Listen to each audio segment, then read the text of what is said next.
Welcome to Talk About Tatooine. I'm Andrew. I'm Nathan. We are twin brothers here to bring you what's new in nerddom and give colorful commentary on our favorite subjects. Welcome to our cantina.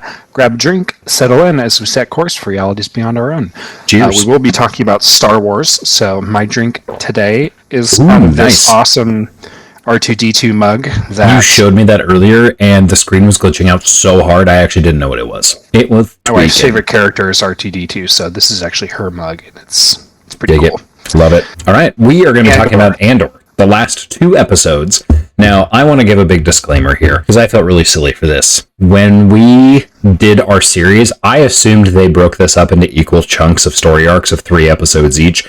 It took me a hot second to realize that this was a 2-episode story arc at the end, and I may have finished the season, and I was like, all right, next episode, and then just didn't realize that was ending, and I felt very foolish, and so I had to rewatch it with completely different expectations, because I was like, okay guys, what's going to happen next? And then it was like, do you want to watch the making of trailer of Andor? And I was like, what the That was fun. That wasn't mildly rage-inducing at all. So, as a penultimate episode, did you wonder why it was ramping up so hard? A little bit.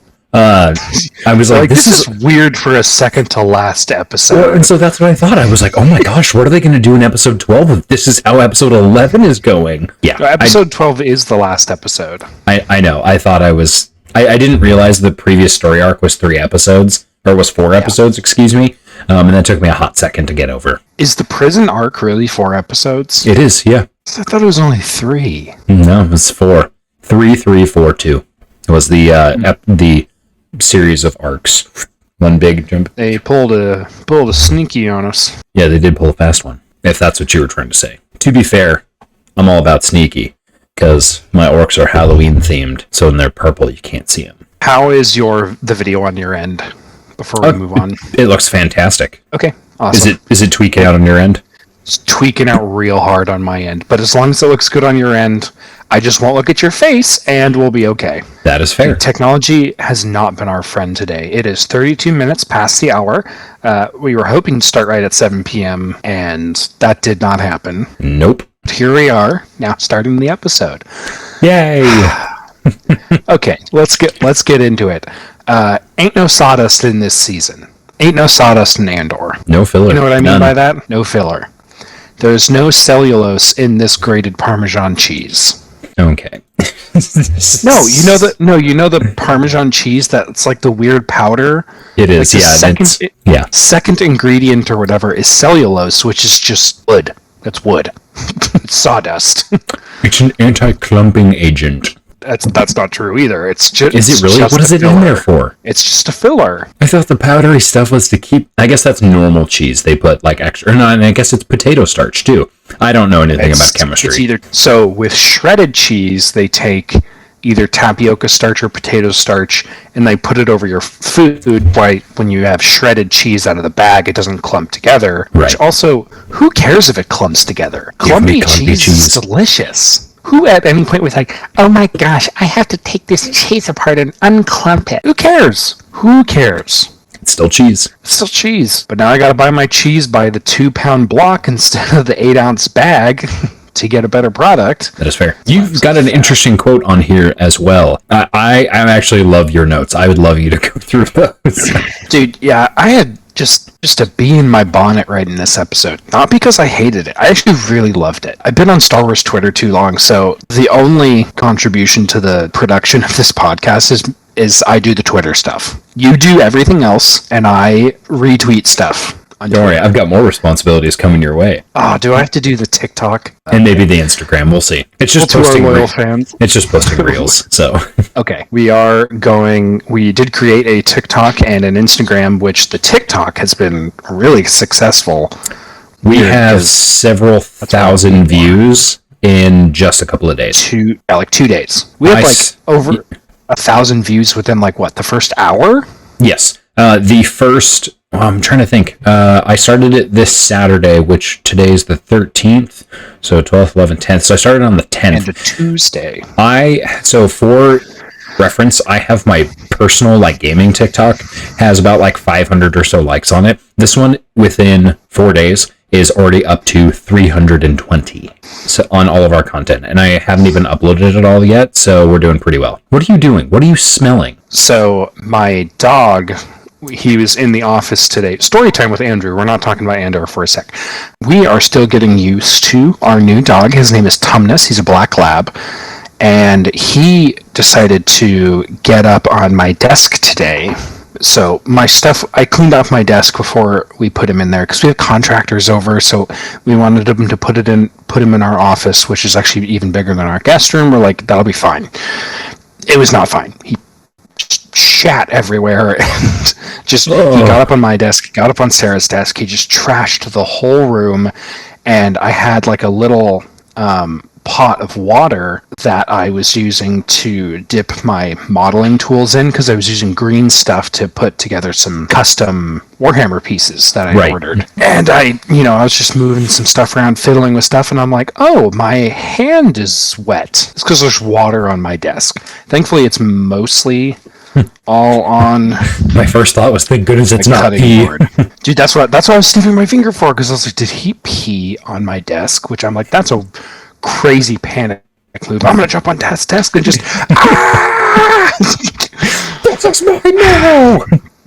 He's a strange boy. He's got some issues because he was in an abusive home before we adopted him. So, but we love him so much. He's cute. Really love him. Like, there's that intrinsic love I have for him because he's a dog. And anyway, let's talk about Andor. Let's talk about Andor. You have in quotes here the show that nobody asked for. Explain that little piece of feedback. I would love to. So when Andor was in development and when it was first announced, it was quote-unquote the show nobody asked for. That was a very popular piece of criticism that was leveled towards the show, and it's a stupid piece of feedback. And this is why I think it's dumb. Because in the Star Wars fandom, people are asking for new content. So why would people complain when they're given new content? I don't have a good answer for that. It boggles my mind because no one asked for a standalone show about Boba Fett. I mean, maybe they did it. Well, maybe they did when he first showed up in Mando Season 2, but then like 3 episodes later, we were like, yeah, he's getting his own show. But that show was not great. It scored pretty low on our tier list. Mm-hmm. We both rated Rogue One pretty high, and Cassian is a pretty awesome character. He starts off like Rogue One has a strong start. We see exactly who Cassian is and what he is willing to do for the Rebel Alliance. So it's a little strange to me that when people are like, yeah, we're going to give him his own show, and people are like, why would we want this? I'm like, well, he's cool. Yeah, they give you a character that's actually compelling, and then people are complaining that first of all, I've been reading through, I've seen some people complain about Andor, and I don't get it. And I've historically been very negative towards Star Wars because I hold it to a very high bar, right? And I don't understand what people are complaining about. Like, I didn't care too much for, like, Kenobi and, like, some of the episodes of, like, the Clone Wars, and people literally make, like, Instagram, Twitter, and TikTok accounts that literally just repost this content, and people are like, oh, well, I just love Anakin in Season 3, Episode 2, minute 5:26, and you're like, you're weird, stop doing that. And then Andor comes out, which is arguably some of the best piece. We ranked it as, like, top-tier Star Wars content, and other people... Grandmaster. Yeah, other people are like, this is dumb. And I'm like, this is amazing. What are you talking about? Like, I legitimately don't get it. I know that there's always a matter of opinion, but I do not understand why people don't like this. Star Wars fans, honestly, I should say. Star Wars fans, right? Because it's set in a universe where, like, if you're not a Star Wars fan, like, I don't expect you to get it. But Star Wars fans, I'm like, you should love this. Like, this is what you wanted. So, 2 things with that. Nobody hates Star Wars like Star Wars fans.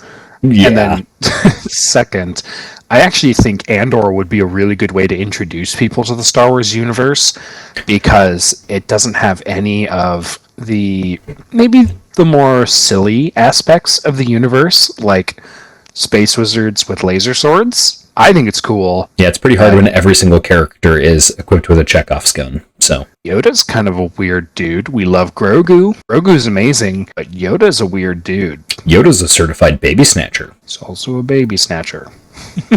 No, I actually kind of like Yoda. He's weird in the way he talks. because George Lucas decided he needed to talk that way. But yeah, that was before George Lucas lost his mind. And in my opinion, George Lucas lost his mind right after Episode 6. It started to go downhill with the Ewoks, and then we saw it go downhill with things like Caravan of Courage and the Holiday Special. Then he's like, I'm going to get back on track. Here's a character everyone will love, Jar Jar Binks. And it just... You mean Darth Jar Jar. And a little bit of him died right there. The Darth Jar Jar theory is... It's interesting, but it's like I'm also aware that it's trying to make either a joke or people who take it seriously are trying to make the prequels better than what they were. So these 2 episodes were absolutely bonkers because they didn't hardly slow down at all, and that was really, really fun to watch. I love just all of the screenshots of Brasso holding up the brick that is Marva Andor. And he kills a guy with a dead woman's corpse brick.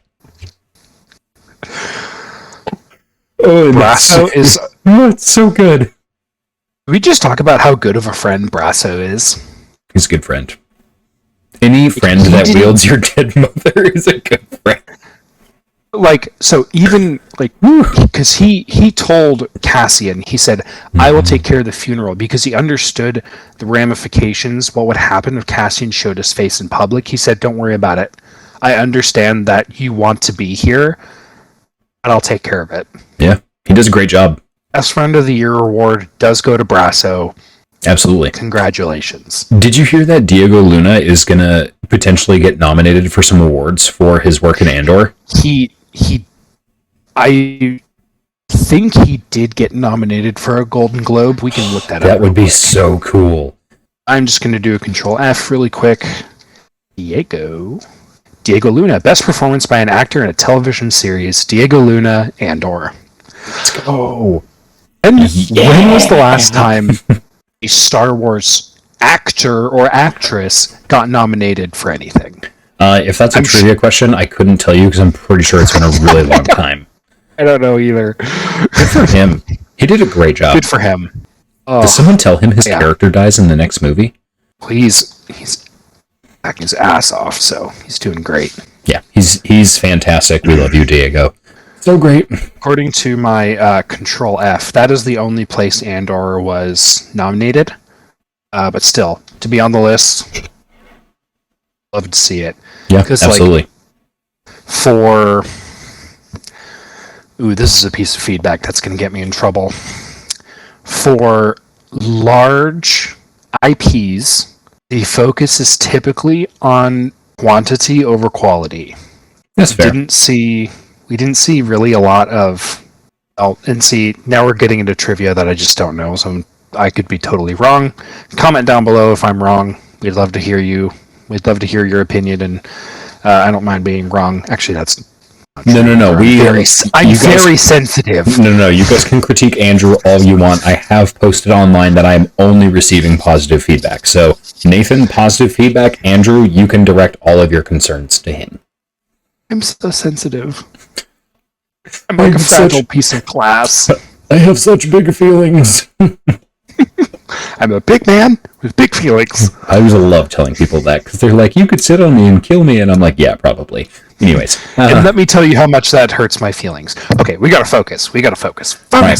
Let's go through a quick summary here. So if you guys haven't seen the episodes so far, we're obviously getting into spoilers. Probably should have said that at the beginning of the episode because we're talking about the entirety of Season 1 of Andor. So far, Cassian gets out of prison on Narkina 5. We're very, very excited about that. That was probably one of the coolest things that happened in the series so far, in my opinion. We also see that Marva Andor passes. And this is important in a lot of different things because we get kind of one major monologue per story arc, and Marva leaves a pretty rousing monologue on the droid that gets read to a crowd in front of the ISB officers and stormtroopers, and that was amazing. Easily one of my favorite parts. And it got my blood boiling. I'm like, I think I want to go torch a building. Like, I think I need to go overthrow a government right now. The entire affair is also being monitored. Oh, jeez. The entire affair is also being monitored by the ISB as well. So they are obviously using this as a trap, and some really, really interesting things kind of happen. I thought it was very interesting how they left everything, because I feel like there's so much that like implied that was happened afterwards, but there's still just like, I felt like it was a little bit of a cliffhanger. Like, okay, where's Andor going? Where they didn't wrap up everything with Bix. Like, what she just got tortured like 3 days ago. Like, what's going on? And so there's so much still going on there. The planet that they're on, remind me of the name of the planet that Marva passes on, where they have the funeral? Ferrix. Ferrix, thank you. Daughters of Ferrix. I should know that's the name of the episode. That's fine. Anyways, they don't actually go through whether or not like what's happening with all of these extra forces. Deidre Miro almost dies, and then Cyril Karn is like, are they implying that there's a romantic relationship starting to grow there, or is it a revenge relationship? I don't know what's going on there. You don't get to see any really any like that. They built up so much tension in Vel's relationship as well, and then there's like not really any release. I'm like, oh my gosh, what are they doing? I feel like the season opener for season 2 is just going to explode. Yeah, I think it's really going to slap. I probably, Dedra and Cyril are probably going to get together in a weird. I think their relationship is going to be pretty messed up. I think there's going to be a lot of weird dynamics going on there. So maybe just brace yourself for that. It's not going to, two fascists probably can't have the healthiest relationship, but like there's going to be some weird stuff going on, I think. Yeah. It is also Star Wars, so they are going to tone it down quite a bit. So, yeah. But yeah, other than that, really, I think the only notes that I have other than that is just like, the ISB used the funeral in a way to lure Cassian to Ferrix. You could say it was a trap. And other than that, again, it's only 2 episodes, so they didn't actually go through a ton. Weirdly enough, the marching band scene was pretty like they did a lot of good work with the score on that, where they're just like walking down the street and Brasso's holding the brick of Marva Andor, which, if you guys didn't catch for some reason, they cremate the remains of those on Ferrix, and then they put those remains into a brick so that they can be built with, as kind of those who pass before us are the foundations of what comes next, which I thought was really, really cool and a really like interesting story building, because like Star Wars gives us the opportunity to build all of these different cultures, because there's literally an infinite number of cultures you can build and bring into the universe. And I just think the writers did a good job with it. Agreed. What were your thoughts on the off-screen death of Marva? I didn't care too much for it. It was like very obvious she was like in failing health, and she kind of... Mm-hmm. I don't know. I was fine that they implied it, just because it would have been weird if somebody had killed her, I guess, and we had to have seen that. Mm-hmm. But I felt like it just made sense. It made more sense once you see her video being played. What about you? I thought it was a very strategic choice, in the same way that Cassian doesn't get to be with his mother when she passes, neither does the audience. And I think that really puts us in the same shoes of hey, we missed out on this opportunity. And then we think for a second, it's like, oh my gosh, Cassian missed out on being able to say goodbye to his mother for one last time. Mm-hmm. Because the last conversation Cassian had with Marva was them getting into an argument about whether or not they should stay on Ferrix or not. Yeah. And really, that's just going to add fuel to his fire. That's just like, mm-hmm. That is another reason that he can mark down for him to hate the Empire. So, mm-hmm. and we really finally see that Cassian goes from just trying to escape, and he flips over. He crosses that line where he's like, okay, I'm ready to fight now. Mm-hmm. Like I'm not just in this to make some money. I'm not in this to make statement to, we're going to destroy the Empire. Yeah. I'm done running. I'm done keeping my head down. Because, like, look what he did. He kept his head down and he still went to prison for nothing. Yeah. And which, interestingly enough, that was Luthen's plan all along with the raid on Aldhani, was to make the Empire crack down on criminals harder and rebellion harder. And just to stir the people up more.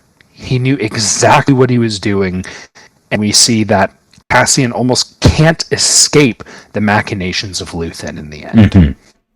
What's the quote from Princess Leia when she's talking to Tarkin? The harder you, the more you tighten your grip, the more will slip through your fingers, kind of a thing. That's like Tarkin's whole thing, is like tightening down on the rebels. Mm-hmm. So yeah, so literally, it's called the Tarkin Doctrine. Yikes, that's pretty metal though. Ruling through fear and control. He talks a lot about that in the novel called Tarkin, which is very boring. Not a good book. Read it, and I couldn't actually tell you what it was about other than the title character. I don't remember what happens. I just don't. Wouldn't recommend. Yeah, would not recommend. Darth Plagueis was way better. I liked Darth Plagueis for a movie It's a mind movie. For a book with no action, it was one of the more interesting things. Absolutely. I described the book Darth Plagueis. I know, we're getting off subject again. I described the book Darth Plagueis as plot tape for episode 1. Every plot hole that I could think of in episode 1 is explained somehow in the Plagueis book. And do you know what's funny about Plagueis? Why this? Plagueis is a legend. It's not canon anymore, so it acted as plot tape, and then they were like, nope, doesn't matter. Let's get back on track. What were your highlights of this? Yes. Andor as a show had some of the best monologues of really any show I've ever seen, and especially in Star Wars. Absolutely. We are seeing a departure, finally, of film and television that is not just made for the fans, but is legitimately good. Agreed. And it to that end, it still improves the fans' viewing experience, because we're still getting more out of it, because like they're actually producing really, really high quality Star Wars. And they did it without Jedi. For sure. Which everyone's theory is that Luthen is a Jedi. Or I heard today somebody commented on one of our TikToks that they said their theory is actually that Luthen was related to a Jedi, or like a sibling that was a Jedi, and so that was kind of his in to that world, and that's how he got his hands on all the artifacts. Who knows? I think both are valid, because really we don't know. You can explain that away in a million different ways, so I like hearing different theories on that. So, oops, I bumped the mic. I would relate Andor, like previous Star Wars leading up to now, and then Andor, with a few exceptions, is like watching I want to say it was like the 2004 Fantastic Four, and then a couple years later watching Iron Man. Like, the first Iron Man is an awesome film. It's legitimately good. It's not just, it's kind of interesting. You look back on Iron Man now after you can see all the CG effects, and you're kind of like, it was okay. But it's like, you have to remember, like, when that came out, you had Iron Man, other movies like the original Hulk, like kind of around the same time period, the Fantastic Four. You had some X-Men movies that were like great movies. I love the X-Men movies, but it just wasn't the same when it came to special effects, right? It was in a league of its own. Right. Well, and a lot of those movies are good movies if you already like the X-Men, or if you already like the Fantastic Four. And in this case, if you already like Star Wars, you're probably going to like most of the stuff. If you don't like Star Wars, I think giving Andor a chance, you would like this. Absolutely. I think the only thing there is you don't understand all of the factions as well, because they don't explain the factions hardly at all. They're like, hey, the Empire is here. And you're kind of like, what's, like, if you saw that from the outside, you would probably say, like, hey, what the heck is the Empire? How did this get here? But, like, I'm assuming nobody's asking that question. Like, that would be kind of silly. I was going to say one of my highlights was I actually loved the monologues so far in this. I think I had mentioned earlier in the episode that each story arc does have its own monologue. I think Marva's monologue is my second favorite after the Prison Break monologue. See, I really liked Luthen's monologue, and none of them were bad. He caught Andor monologuing a lot, and it was great. Monologuing.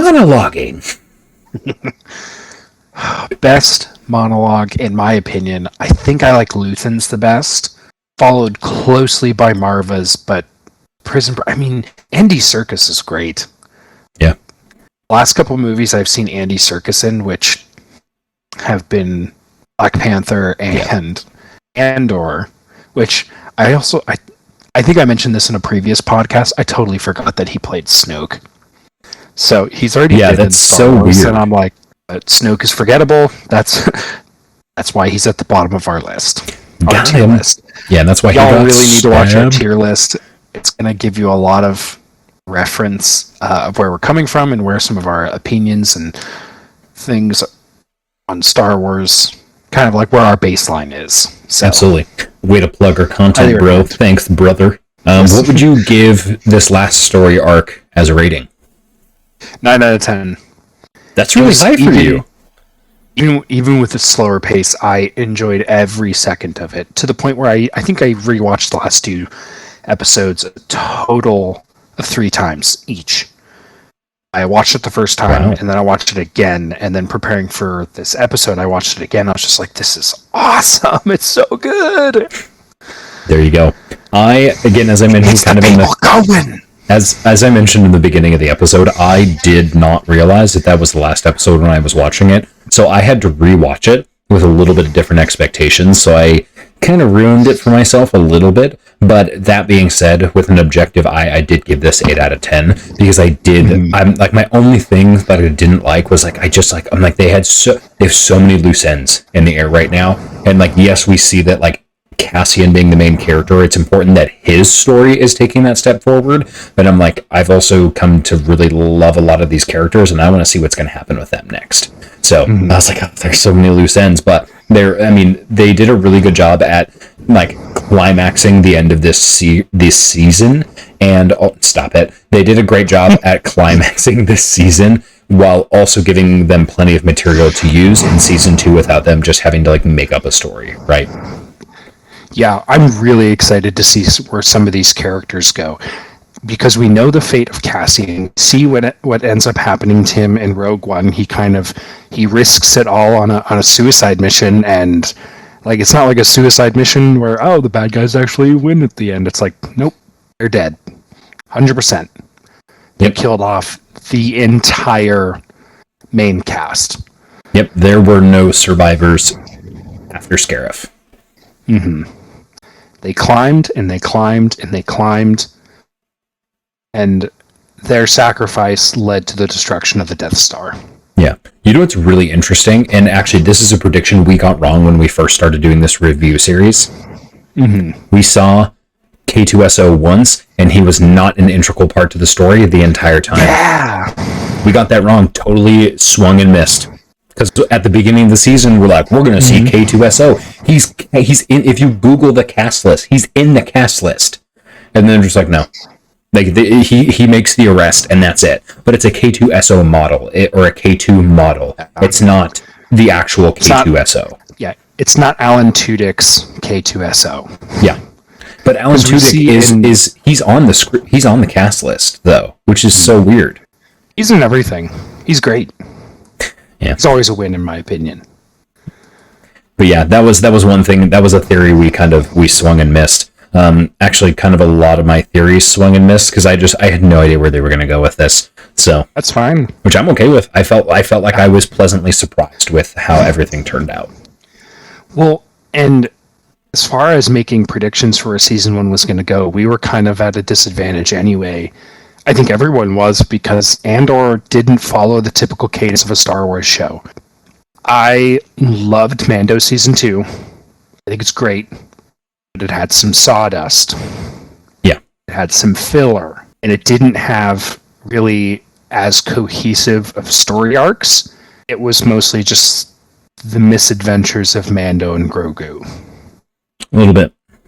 Adventures in babysitting. Adventures in space babysitting. Pretty much. I'm actually a little worried about Mando Season 3 now that Andor has really kicked the bar up. I think we're...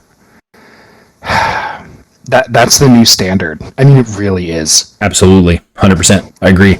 Writing, acting, action, development of characters, progression of the story. Andor's got it on lockdown. Absolutely. I mean, I don't know what they're going to do, because if Mando Season 1 had come out after Andor Season 1, I think people would have been upset that the season was not as cohesive.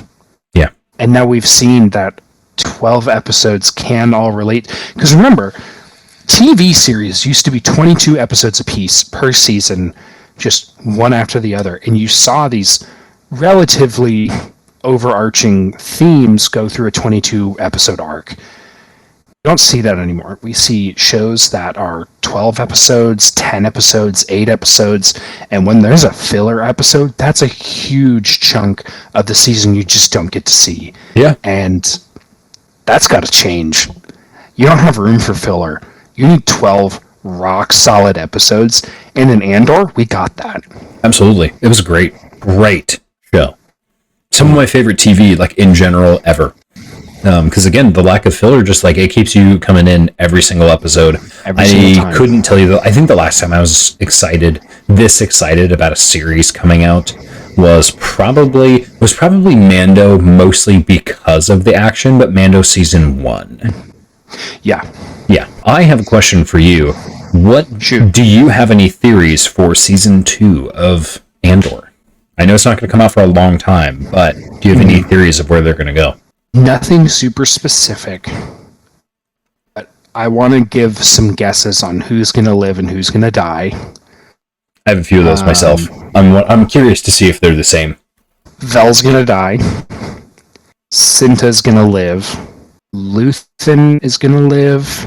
And Bix is going to die. Bix is going to die? I think so. Also, I think pretty much... Well, because Brasso and Bix actually escape Ferrix at the end. Ferrix is going to get the hammer dropped on them. I think we're going to see that planet basically get, not exactly the Death Star treatment, but I think we're going to see them just exterminated. Yeah. To quote Halo, they might just glass the planet. Yeah, they might glass it. For sure. I think... As far as the characters you named, I don't think Vel's going to die. I think Cinta's going to die. They're going to... I think that's how it's going to go, so I'm opposite of you on there. I think that would break her heart. Exactly. I think that's where they're going to go with it. I think they're going to try to pull the viewer's heartstrings. We're going to see... Obviously, Mon Mothma doesn't die. I think... Does Mon Mothma why can't I say that word? Canonically. Canonically, does Mon Mothma Shit. Say it. Does Mon Mothma canonically die when Starkiller Base is fired? Is... Because she's the Prime Minister of the New Republic, right? She is, which the New Republic is based on... I can't remember the planet's name. I don't remember either. And it doesn't matter, because we know she's not going to die. I bet something's going to happen to her husband. I don't think he's going to survive. I think they made him like kind of purposefully unlikable, so I think they're going to kill him off. I also think that Andor is going to kill Dedra Meero. That is my main prediction. And I also think Dedra and Cyril are going to get in a romantic relationship, and I think that is going to send Cyril over the edge, and he's going to just go crazy. He'll probably end up dying more too. Crazy than he already is. Exactly, but I think Andor, my biggest theory and prediction is for season 2 is that Andor is going to kill Dedra Meero. Is it Dedra or Dedra? It depends on how British you are. Okay. because the director of the ISB says Dedra. But I've always heard like real people with that spelling of name, and it's always Deidre, but we're also very American, so I don't know. But that's my prediction. Anything else you'd like to add about our final series? Here's a question. Is Cyril Khan going to be part of the ISB in season 2? Yes, 100%. He's going to be an agent. Yep. I agree. 100%. Or an operative, whatever they want to call it. Yeah, I think with the brutal stabbing of the last ISB operative, Go Cinta, I think they're gonna have some spots to fill. She did that quick too. I remember rewatching that scene, physically rewinding it and then rewatching it. And I was like, "Oh dang, girl! Like he did. He's really dead." So that was pretty cool. But yeah. I have a few bits of news that we'll go into. I mean, I don't have too much to say about this already, other than I'm just kind of sad that it's over. Do you want to transition into news? Yeah, I think my final finishing thoughts on Andor is it's going to be on my rewatch list. Oh, 100%. I'll probably end up rewatching the entire thing probably around Christmas. Yeah, just going to have it on the background while I wrap presents and stuff like that. 100%. Way to go, guys. Great job, Star Wars. We love you so much. Yeah. We love you so much. So good. Let's talk about Warhammer. We all in our Discord kind of geeked out about this a little bit, but Angron has gotten a new data sheet. We talked a little bit about Auspex tactics in our last creator shout out, and it turned out that most of those rumors were true. So the rumors for Angron are confirmed, and the OG Rage Monster is getting a little bit better. I think he can do up to 39. It's 26 attacks and 39 damage he can deal out if everything hits or something like that. So I think it was crazy high numbers. I think it was 36 attacks and 90 damage. That's stupid. Because yeah. So the nice thing is certain models in different armies have phase caps, which is going to be really, really nice. But what's interesting is that not all Primarchs have phase caps, and that actually doesn't make any sense to me. Yep. So where's my horned boy? Where's my big boy? Gazgul, who I thought I had around here somewhere. Did I put him up here? Yep, there you go. My very, very unpainted, still work in progress Gazgul has a phase cap. He can only take 4 wounds per phase, and that's really, really awesome. Really strong. There's a few. It's hard to kill. Yeah, the Nightbringer, same thing. Which a buddy of ours plays Necron, and it's super annoying. It's fine, but whatever. And then there's so hard to counter for Space Marines. I think I've won one game in the 8 or 9 matches we've played. It's brutal. Yeah. Space Marines are really bad right now. Well, and hopefully we're going to get some new Space Marine codices as well. Weirdest thing, though, is I actually watched a mini wargaming video the other day, and it was Space Marines versus Necrons, and the Space Marines swept them.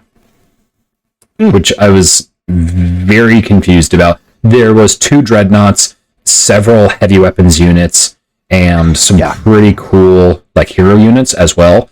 It was a pretty big point battle. I think it was one of their more recent releases, but it would definitely be worth taking a look at and maybe strategizing a little bit, because they did have they had a Void Dragon shard in play, but not the Nightbringer.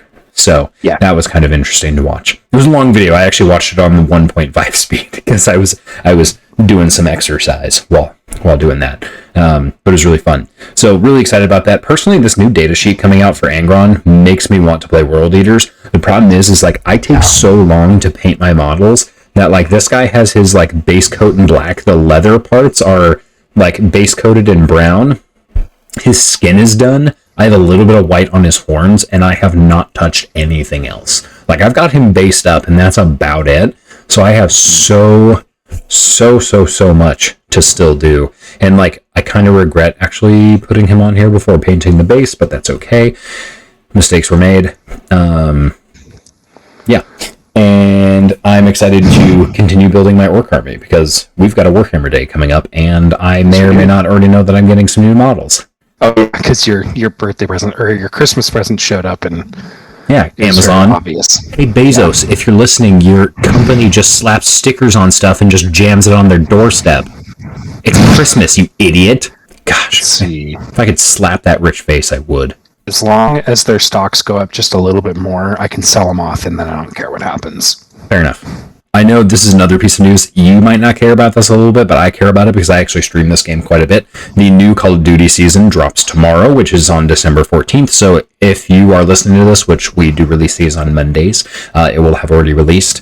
I don't know why they do seasons so often, because now I have to let my Battle Royale rank drop again, and now I have to work on getting it back up, which is kind of annoying. You know it's hard for me to get it back up. Anyways, I couldn't resist saying it. That's going to go in the shorts. Let's go. Short form content, everyone loves a dirty joke. Let's go. Other than that, like, I know Way of Water is coming out soon. I'm not excited to see it. Like, I might see it over Christmas break. I know, like, probably some of my in-laws are going to want to see it, so we'll go see it with them. But other than that, I'm just kind of like, do I really want to spend this much money to see this? Not really. I'm actually way more excited for Violent Night, the David Harbour, where he plays Santa and he just like kicks the crap out of people. I'm like, yeah, this looks silly and stupid, and I'm so on board. It is going to be I think probably a hilarious take for those of us who enjoy a little bit of violence. I think it's going to be a hilarious take on Christmas movies, because sometimes in this, hopefully my wife can't hear me, but sometimes Christmas movies get a little bit old. What'd you say? Oh, my wrist. I'm so easily breakable. I hurt my wrist last week weightlifting, and it hasn't quite bounced back. To be fair, it was either weightlifting or the time I fell in the snow, but it was both on the same day, so I'm not entirely sure which caused it. Probably both. So anyways, between Violent Night, Avatar, Strange World just actually came out. So did Devotion, which is another movie I want to see. There's a lot of stuff that I really want to see in theaters. Dude, if I had money, I'd go see these. Apparently, The Fablemans was good. It's a sort of autobiographical story of Steven Spielberg, and he's an all right filmmaker. I don't know if you've heard of him, but he does some okay films. My wife won't see this this one with me. It came out a couple weeks ago. The Menu with Ralph Fiennes. Is that how you say his name? I have no idea. Probably Fiennes. The guy who played Voldemort. Oh. I think it looks kind of interesting, but again, it's a horror, and that's a genre that I haven't really explored all that much, but I want to get into it. Yeah, that's not my cup of tea. I think that's pretty much it. Oh, there's The Chosen Season 3, which is like a really well-produced retelling of the story of Jesus. I don't really like watching movies about Jesus because I think they're not very good and they're cheesy. Apparently, this one is very good. So, did you say it was a movie? It is a TV show, but they're showing it in the episode 1 and 2 of season 3 in theaters. Oh, there you go. I watched it. I thought it was pretty well made. I was surprised on actually how well made it is, because if you grew up in church like we did, you watch a lot of like Christian cinema, and it's terrible. It's not good.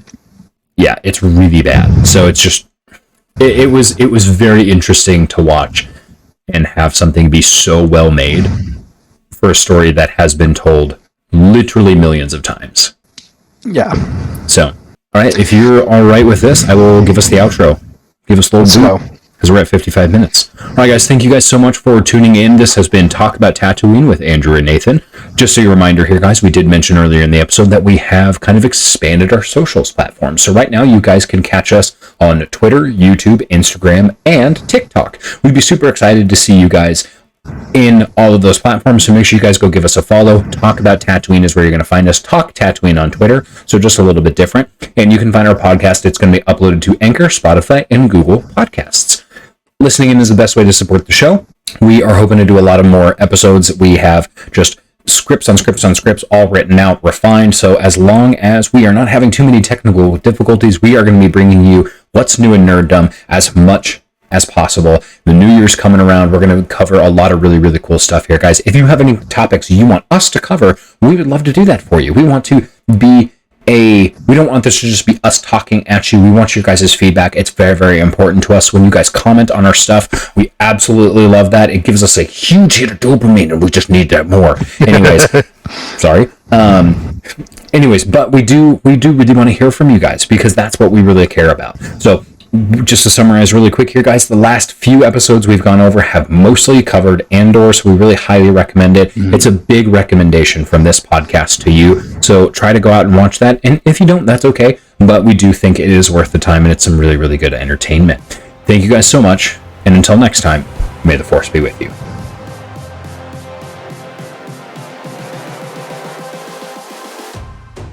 Close your eyes.